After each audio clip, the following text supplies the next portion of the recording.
Antes de lermos o versículo, nós vamos orar a Deus. Pai querido e eterno Deus, Santo dos Santos, nesse momento nós estamos no Teu santo templo, na Tua casa, é onde Tu queres que nós viemos para Te adorar. É o Teu desejo, ó Deus, que nós estejamos aqui em todos os momentos, quantos forem possíveis. Clamamos a Tua presença mais uma vez. E, ó Senhor, que mais uma vez a Tua palavra supere o instrumento, que eu seja mais uma vez usado por Ti. Oramos em nome de Jesus. Amém. 1 João, capítulo 1, versículos 6 e 7. Se dissermos que mantemos comunhão com Ele e andarmos nas trevas, mentimos e não praticamos a verdade. Se, porém, andarmos na luz, com Ele estamos na luz. Mantemos a comunhão uns com os outros, e o sangue de Jesus, seu Filho, nos purifica de todo pecado.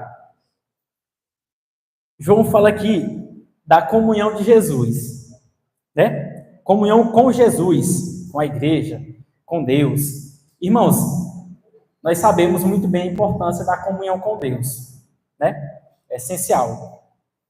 Você pode guardar os 10 mandamentos, guardar toda a lei. Se, porém, você não tiver comunhão diária com Deus, não amar a Deus acima de todas as coisas, não colocá-lo em primeiro lugar, você está caminhando em um território perigoso. Perigoso. Não é apenas lei, né? Tem que ter comunhão. Tem de ter comunhão. E é bem verdade que a comunhão com Deus, a comunhão que nós vivemos fora da igreja, principalmente, que nos fortifica para estarmos na igreja. Às vezes nós pensamos que nós vamos vir para a igreja para que nossa comunhão dentro de casa melhore. E não é, é o contrário.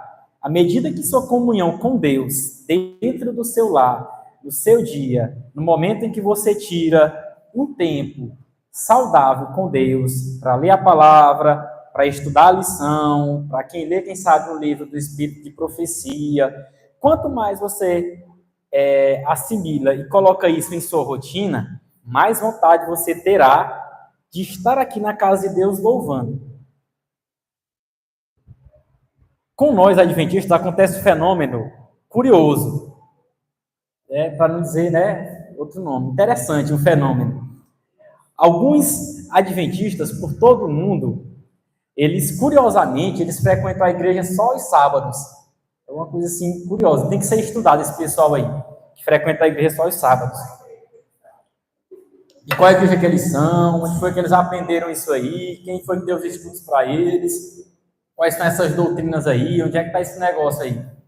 Tem que ser estudado, irmãos, porque não faz sentido nenhum, né? Virmos apenas um dia. Mas parece, na cabeça dessas pessoas, faz.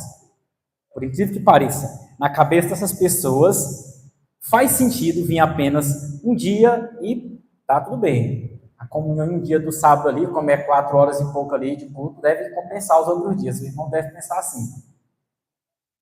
Mas, irmãos, isso é um problema grande, que nós temos em todas as igrejas. Não falo apenas como distrito de Pastos Bons. Todas as igrejas do Brasil.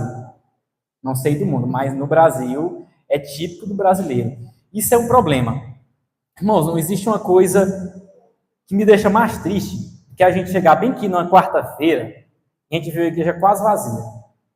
Irmãos, é de moer o coração. E aí, fica uma pergunta: o que é que nós estamos fazendo nas quartas-feiras e aos domingos? Para onde é que nós estamos andando? Para onde nós estamos indo na quarta-feira e no domingo? Quando nós escolhemos voluntariamente não vir à igreja. Veja bem, essa mensagem é para casos de regra, não é para casos de exceção. Há exceções. É perfeitamente possível que uma quarta ou um domingo, em caso de exceção, você possa não vir para a igreja. Tudo bem. Não é esse o caso que nós estamos falando aqui.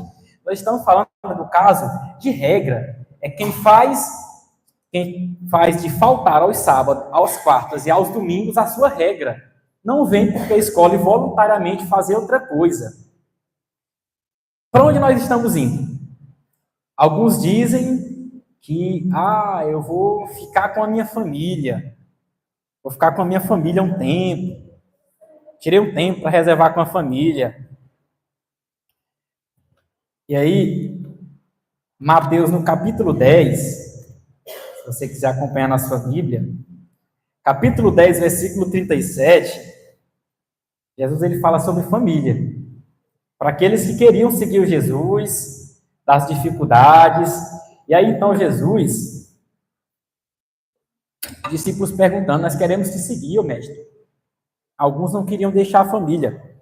E aí, então, Jesus disse, lá no versículo 37 do capítulo 10,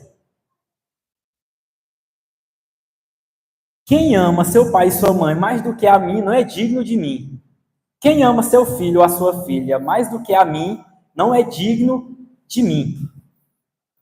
Irmãos, toda vez que nós escolhemos voluntariamente ficar com a nossa família, isso não é ruim, isso é bom. Ao invés de vir para o culto, nós estamos fazendo justamente aquilo que Jesus condenou, que Jesus não quis que nós fizéssemos. Veja bem, qual era o ideal? Venha você e sua família para a igreja, em um tempo. Se programe para que outro dia você fique reservadamente, uma parte da noite, em outro dia que não seja culto. Nós sabemos muito bem que é a vontade de Deus que nós nos reunamos aqui na igreja. Ao invés de nós usarmos a desculpa de ficarmos com a família em casa, tem gente que usa isso com tanta recorrência que já tornou a desculpa principal. O que nós devemos, de fato, é convidar a nossa família.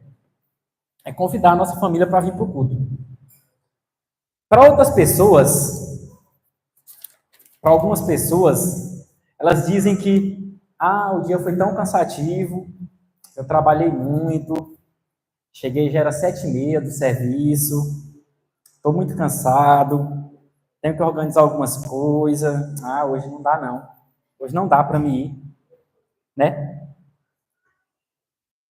E aí, irmãos, eu vou citar um exemplo de alguém da igreja aqui, que faça chuva, faça sol, a pessoa está nos cultos. A Denise. Ela contou até no retiro que, às vezes, ela chega 7h30, 7h40 do serviço, ela pega as coisas correndo e chega aqui atrasada. E aí nós, de vez em quando, pegamos e criticamos porque ela chega atrasada nas quartas e nos domingos. Não estou falando do sábado, Denise. Mas aí, irmãos, a Denise, faça chuva ou faça sol, está aqui nos cultos de quarta e nos cultos de domingo. E às vezes ela trabalha até praticamente quase 8 horas. E ela está aqui. E às vezes nós trabalhamos um pouco, nos cansamos, e aí nós falamos, o dia foi tão cansativo, hoje eu quero ficar em casa, hoje eu quero descansar. Uma vez eu e a minha esposa passamos por essa experiência lá em casa no domingo. Hoje nós estamos cansados, não está muito bem não, bora ficar em casa. Irmãos, quando deu 8 horas, que era para começar o sermão, nós estávamos olhando um para o outro, dizendo assim, eita, rapaz, nós devia ter ido para a igreja, né? Nós estamos bonzinhos aqui, nós devia ter ido para a igreja, né, amor? Para não fazer mais isso, não. E a consciência pesou. Toda vez, irmão, que me bate uma vontade de não vir para a igreja, isso acontece quase sempre, eu olho, rapaz, se eu não for é pior, se eu ficar aqui é pior. Eu tenho tempo, eu tenho saúde. E aí lá na carta de Paulo aos Hebreus, capítulo 10, Paulo nos dá as respostas. Essa resposta, depois de um dia cansativo, né? Abra sua Bíblia em Hebreus, capítulo 10. Veja qual é o desejo de Deus para nós. Para quando nós estamos em um dia cansativo. Hebreus, capítulo 10, versículo 25. A palavra de Deus diz: não deixemos de congregar-nos, como é de costume de alguns. Antes, façamos admoestações, e tanto mais quanto vedes que o dia se aproxima. O que é que Deus diz? Não deixemos de congregar-nos, como é costume de alguns. Teve um dia cansativo, trabalhoso, venha para a igreja.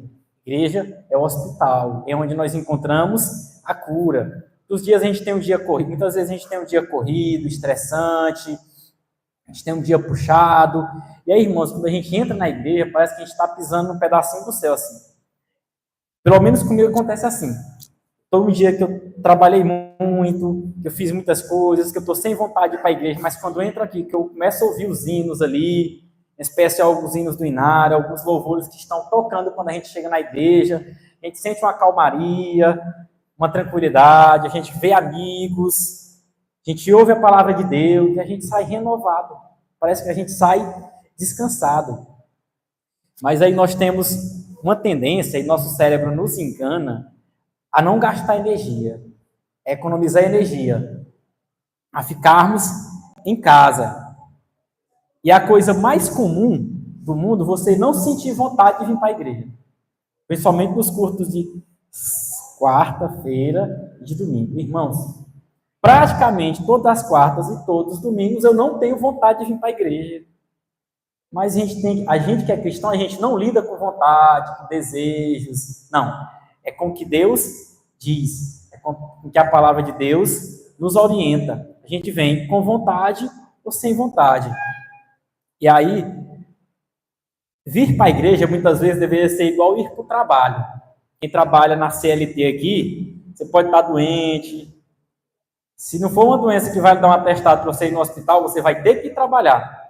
Se estiver chovendo, você vai trabalhar. Se estiver fazendo sol, você vai trabalhar. Se você estiver sem transporte, você vai ter que ir trabalhar. Se você estiver cansado, se não tiver dormido bem na noite anterior, irmão, você vai ter que ir trabalhar de qualquer jeito. Muitas vezes nós deveríamos considerar a igreja igual trabalho. Venha para a igreja quando você estiver cansado. Venha quando estiver chovendo, quando a chuva parar. Se estiver de carro, venha no seu carro. Se não puder, mande mensagem no grupo para alguém buscar. Se o tempo estiver quente, venha. Se estiver sem vontade, venha também. Se a programação não lhe parecer muito atraente, venha também. Venha, irmãos. Só venha, porque se nós formos encontrar desculpas, arrumar desculpa para não vir, a gente não vem em culto nenhum. Eu tenho 1001 desculpas para não vir, nem na quarta, e nem no domingo, e nem no sábado, se eu quisesse. Mas eu prefiro ignorar as desculpas e fazer o que Deus nos pede, que é para não deixarmos de congregarmos na igreja, como é de costume de alguns. E eu sei também que outras pessoas trabalham à noite, né?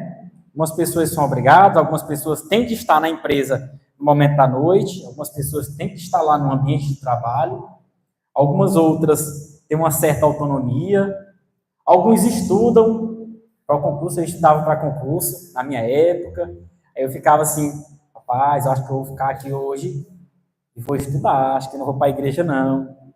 Aí depois eu vinha assim, rapaz, mas como é que eu quero passar no concurso aqui? Se eu não estou consagrando a minha vida a Deus. Ao invés de ir para a casa de Deus, honrar, glorificar, louvar esse Deus maravilhoso, eu estou abrindo mão da minha consagração, do meu encontro com Deus para fazer outra coisa. Ou seja, eu estou colocando Deus de lado, né? E aí, irmãos, tudo é questão de colocar Deus em primeiro lugar. Mateus 6, 33. Veja bem, reflita. Será que, agindo dessa forma, nós estamos colocando Deus em primeiro lugar? Mateus 6,33 diz: buscai, pois, o seu reino e a sua justiça. E todas as outras coisas vos serão acrescentadas. Será que quando nós escolhemos voluntariamente ir para qualquer lugar que não seja a igreja, nós escolhemos, tá bom, eu vou para outro lugar. Será que quando nós escolhemos voluntariamente não vir para a igreja, nós estamos colocando Deus em primeiro lugar? Nós estamos priorizando a nossa adoração a Deus? Será que quando nós encontramos uma desculpa, por exemplo, de uma programação, de um dever que nós temos para fazer, de algo que nós nos esquecemos, não nos programamos e deixamos para fazer no horário que era para nós estarmos aqui na casa de Deus, porque nós não nos organizamos, será que nós estamos pondo Deus em primeiro lugar em nossas vidas? Será que está você ou eu, irmão, colocando Deus em primeiro lugar quando nós escolhemos faltar aos cultos que Deus estabeleceu para vir ao templo de Deus, à casa de Deus? Irmãos, nós não devemos nos iludir.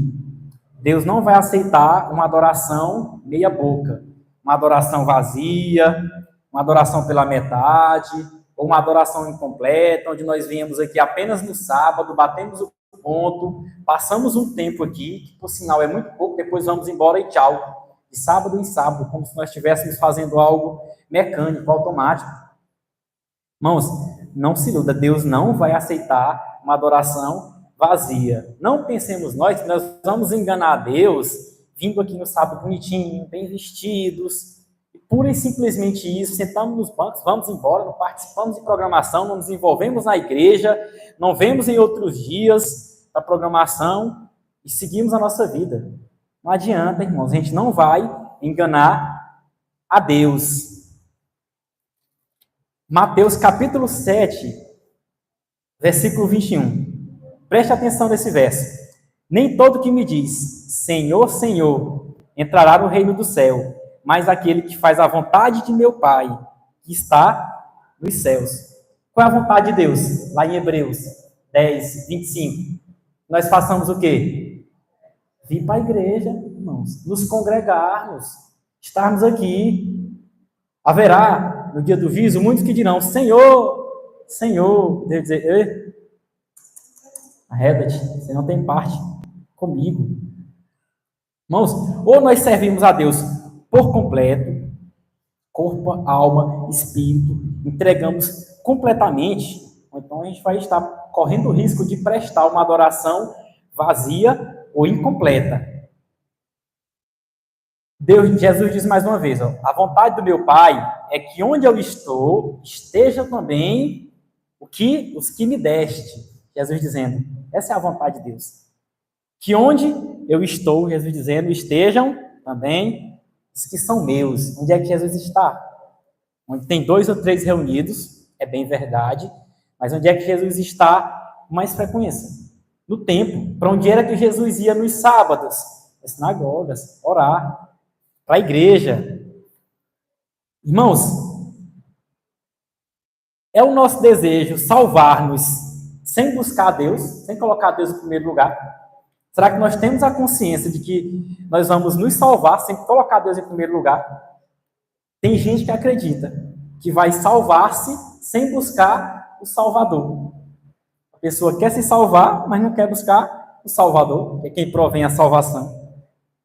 E aí, irmãos, essa reflexão é importante, porque isso tem, de fato, prejudicado visitas que vêm para a igreja. Nós convidamos uma visita, e aí quando vem aqui, às vezes tem mais visita do que crente, mais visita do que irmão. Nós já vimos aqui em quarta-feira, tem mais visita do que irmãos. Não é mentira, não. É verdade. Quem não quer vir para a casa de Deus aqui na terra, também não irá no céu. Não, na terra. Se você não quer, não gosta de estar na casa de Deus, nos dias em que Deus propôs, que são poucos, você acha que você estará no céu? Ellen White diz que aqueles que são reclamões, que botam banca em tudo, que criticam tudo, se eles fossem levados para o céu, eles iriam criticar até o próprio Salvador, até o próprio céu, arrumariam um defeito. Irmãos, nós devemos acordar. Esse mundo ele vai acabar.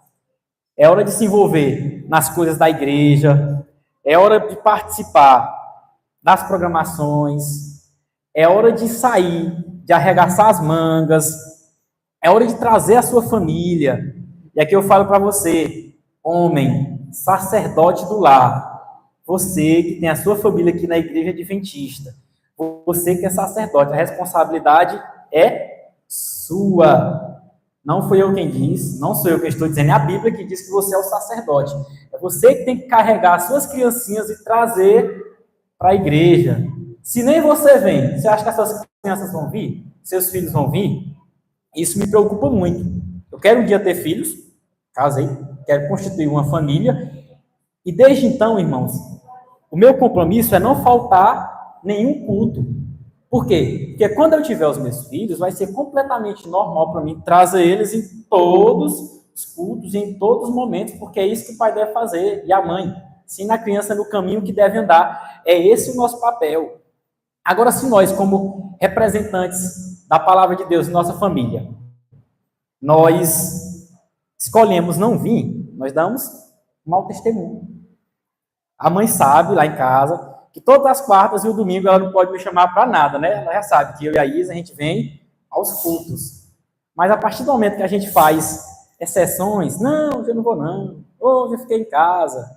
Em algum momento você vai dar margem para alguém dizer, não, diz que é crente, mas fique aí em casa, não quer ir para a igreja, diz que vai, não vai, só vejo ele no sábado saindo arrumado, nas quarta-feiras está fazendo outra coisa, está indo para outro lugar. Irmãos, Deus não fez a igreja à toa. É para nós nos congregarmos nela, para nós virmos para a igreja não foi feita à toa. Parece que depois da pandemia, muitos irmãos, a pandemia acabou e alguns continuaram no ritmo da pandemia, só em casa. Na pandemia, pelo menos, alguns acompanhavam o culto à distância. Muitos adventistas hoje nem acompanham os cultos à distância, fazem realmente qualquer outra coisa. Isso é muito sério. E o problema de muitas vezes nós não virmos ter um encontro na casa de Deus, aqui na igreja, é justamente porque nós não temos um encontro com Ele em nossas casas, diariamente. E às vezes essa é a realidade, irmãos. Infelizmente. Nós não temos uma comunhão adequada, nós não passamos tempo suficiente com Deus, porque se você passa tempo suficiente com Deus, se você medita, se você tira um tempo de reflexão concentrado ali, vir para a igreja vai ser apenas uma extensão do seu relacionamento com Deus. Lembremos mais uma vez, não estamos falando da exceção, irmãos. Estamos falando da regra. Tem gente que não vem mesmo porque não quer. Não somos só nós. Está em todo lugar, é todo o Brasil. Se isso serve de consolo para você ou para mim, é em todos os lugares, são em todas as igrejas, é o mesmo problema, é a mesma dificuldade. E aí, às vezes o irmão chega no sábado, né, no culto de sábado, aí não aguenta o sermão de 40, 60 minutos, 40 minutos, 1 hora, porque ele quer que o culto termine logo, porque ele está doido para resolver as coisas dele, está doido para ir buscar as coisas que não edifica. E aí, quando nós passamos a semana todinha fazendo qualquer coisa que não edifica, qualquer coisa que não nos leva a Deus, quando nós chegamos aqui, parece que nós estamos, parece que é enfadonho, parece que é chato, parece que não é bom, a gente começa logo a reclamar. E aí, o mais comum é reclamarmos da mensagem. Outro dia eu travei um embate com uma pessoa. A pessoa defendia que a mensagem, o sermão tem que ser até 30 minutos. Eu disse o seguinte, o sermão tem que durar o tempo necessário para que ele seja pregado. É o que eu disse. Ponto final. Se é 1 hora, se é 1 hora e meia, se é 30 minutos, se é 15, se é 20. E aí, irmãos, tentei convencer de todas as formas, não consegui. Mas passou de 30 minutos, a gente não presta mais atenção. Problema, irmãos, é nosso. Não prestamos.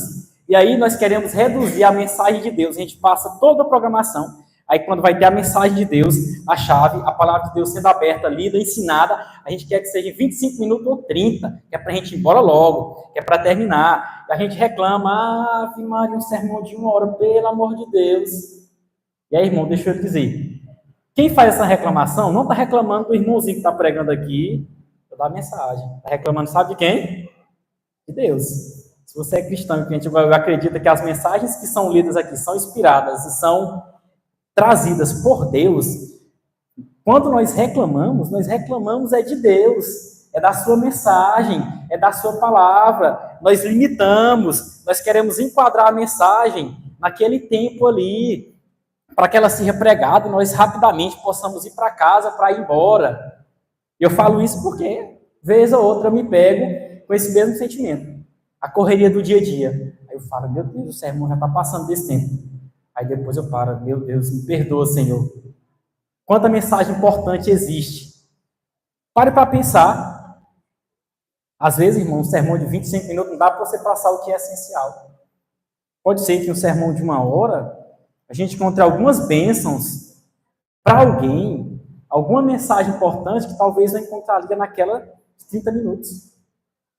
E o ponto-chave é esse: nós vivemos tão acelerados, tão loucos, numa correria tão grande, que a gente quer delimitar e limitar a atuação de Deus. A gente quer dizer como é que vai ser. Não, vai ser desse jeitinho, não pode passar não, tem que ser desse jeito, senão não faz mais sentido.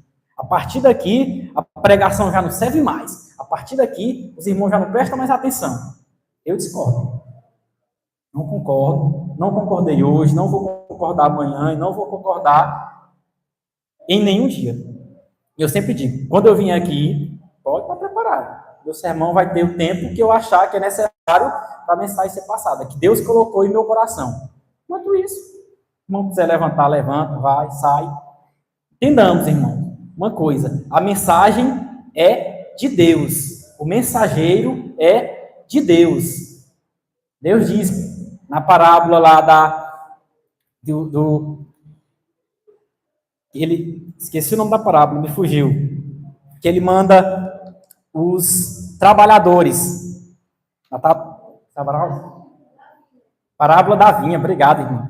Deus diz na parábola da vinha que ele manda os trabalhadores, aí o povo mata os trabalhadores, depois ele manda mais trabalhadores, o povo mata de novo, depois ele manda seu próprio filho, e o povo faz a mesma coisa. E Deus faz a mesma coisa com os profetas.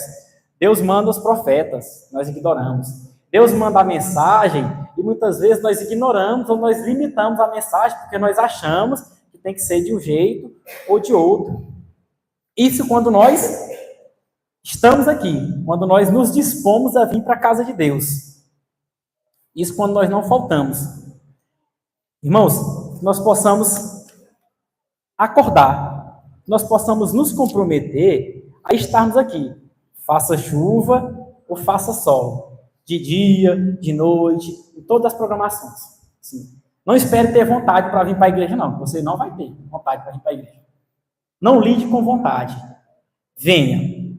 Tem culto? Coloca na sua cabeça. Moço, é culto. Eu vou e ponto final. Nas exceções, Deus perdoa e Deus entende. Agora, não faça das suas exceções a regra, não. Que aí Deus, não vai. Isso não vai ser justificado. Era igual um professor meu dizia: explica, mas não justifica. Explica, mas não justifica. Poderia estar fazendo muitas outras coisas na quarta e no domingo. Poderia estar indo para outras coisas que eu gostaria, inclusive, que eu tenho vontade, mas eu não vou. Prefiro vir para a casa de Deus. A nossa meta, irmãos, é colocar Deus em primeiro lugar, em primeiríssimo lugar. Colocar Deus em primeiro lugar envolve adoração, envolve estarmos aqui, envolve sacrifício, de levantar da sua casa quando você está cansado, em um dia ruim, em um dia triste, e vir para a igreja. Infelizmente, é assim.